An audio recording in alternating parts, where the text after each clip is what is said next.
মনে রাখবেন, বর্তমান বিজ্ঞানও বলে বেঁচে থাকার জন্য আশা দরকার। নিরাশা থেকে বেঁচে আশার স্বপ্ন দেখলে বাঁচা যায়, বর্তমান বিজ্ঞানও বলছে সাইকোলজিক্যাল। অথচ একই তত্ত্বটা 1450 বছর আগে আল্লাহ তাআলা ইসলামে দান করে দিয়েছেন। সুবহানাল্লাহ। কোরআনের জায়গায় জায়গায় আছে, লা তাকনাতু মির রাহমাতিল্লাহ, লা তাকনাতু মির রাহমাতিল্লাহ, লা তাকনাতু মির রাহমাতিল্লাহ। বর্তমান বিজ্ঞান সুন্দর জীবনের জন্য যে আশার বাণীটা শোনাচ্ছে, ইসলাম সেই থিওরি 1450 বছর আগে দান করে দিয়েছেন। নিতে জানি নাই, ব্যর্থতা আমাদের। রাখতে জানি নাই, ব্যর্থতা আমাদের। ইসলামের কোনো ব্যর্থতা। আল্লাহ আমাদের সবাইকে একটু বুঝার তৌফিক দান করুন। মনোযোগ আছে আপনাদের সবার? আল্লাহ তাআলা প্রত্যেকটা বান্দার দোয়া কবুল করেন, কিন্তু একভাবে না, এক এক নিয়মে।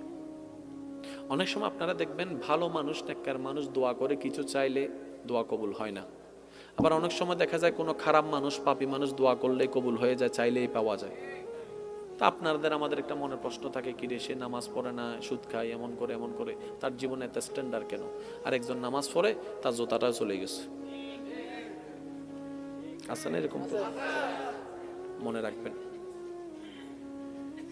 যাদের ডাক আল্লাহর কাছে পছন্দ নয়, তারা কিছু চাইলে আল্লাহর সাথে সাথে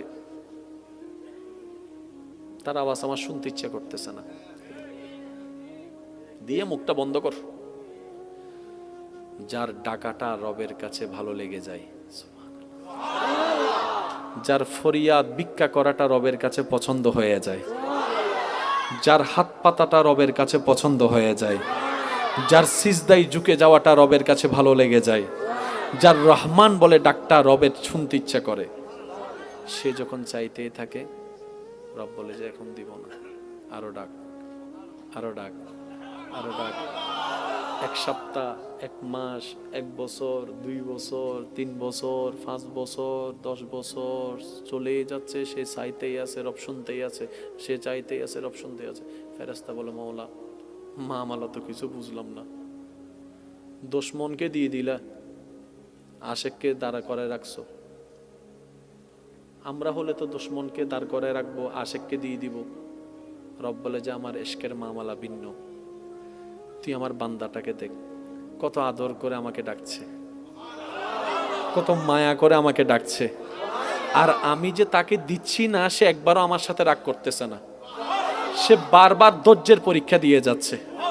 বন্ধু বান্ধবে অনেকেই অনেক কথা বলেছে, এত বছর নামাজ পড়ে কি পাইছো? বন্ধু বান্ধবের আত্মীয় স্বজন অনেক কথাই বলেছে, নামাজ পড়ে তোমার লাভ কি হয়েছে?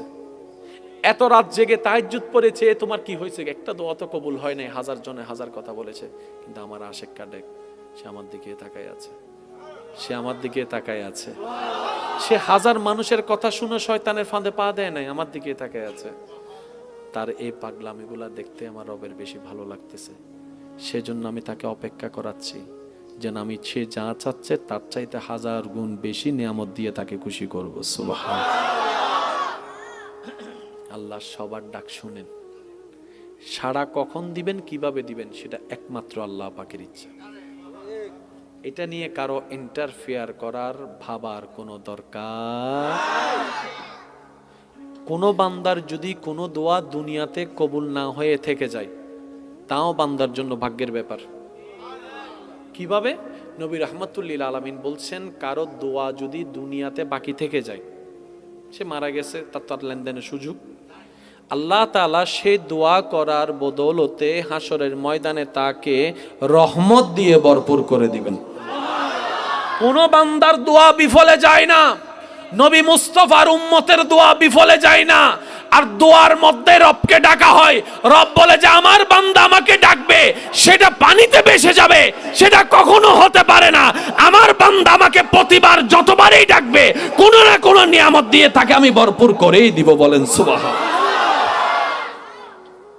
এমন রব পেয়েছি আমরা, সুবহানাল্লাহ। আর একটু জোরে, আমরা এমন রবের বান্দা।